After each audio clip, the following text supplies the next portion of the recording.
The classroom is quiet, bathed in soft golden light from the setting sun.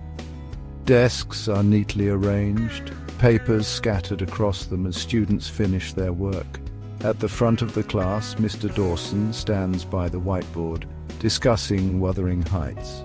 Lena sits at the back of the room, her attention divided between the lesson and her growing feelings for Mr. Dawson. Mr. Dawson. Now, who can tell me what Catherine's love for Heathcliff truly represents? Is it pure, or is it toxic? Lena, any thoughts?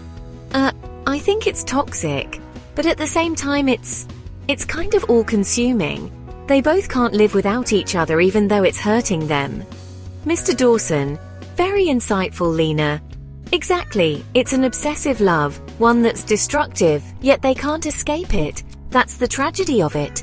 He meets her gaze for a moment, his eyes lingering just a little longer than necessary. She looks down, a soft blush creeping onto her cheeks. It's like me. The bell rings, students start gathering their things, and the classroom fills with chatter.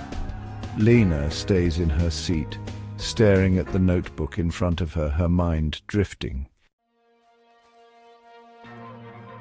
The classroom is mostly empty now, with only a few students finishing up their conversations and leaving. The faint hum of the fluorescent lights overhead adds to the silence. Lena remains seated, staring at her notebook, feeling conflicted. Mr. Dawson starts gathering his papers at the desk. Mr. Dawson, Lena, everything all right? You've been quiet today. Yeah, I'm just thinking. Mr. Dawson, I understand. The themes in Wuthering Heights can be heavy. It's okay to take a moment to process. Right, I just get a little lost sometimes, I guess. Mr. Dawson, it's normal. Literature does that. It makes us reflect on ourselves. You're one of my brightest students, Lena. Don't ever doubt that. Thanks, Mr. Dawson. I appreciate that. There's a pause. The air between them feels thick with unspoken words. Lena looks down, unable to meet his gaze. The silence lingers. Mr. Dawson, if you ever need someone to talk to, you know where to find me. You're not alone. Thank you. She looks up at him, meeting his eyes for a brief moment. Her heart feels like it's going to leap out of her chest. He gives her a small, reassuring smile and then stands up, collecting his papers. Mr. Dawson, take care of yourself, Lena, and remember, you're capable of more than you think. He starts walking toward the door. I wish you knew how much that means to me. The door closes softly behind him. Lena exhales slowly, her heart still pounding. She stares at the door for a moment, her emotions in turmoil. Then she quietly gathers her things, knowing that whatever this feeling is, this unspoken love, it will remain her secret.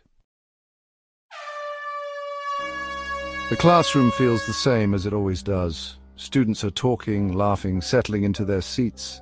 Lena sits in her usual spot in the back, trying to focus on the lesson. Mr. Dawson stands at the front discussing a new book. As he speaks, Lena can't help but watch him, her gaze soft, almost wistful.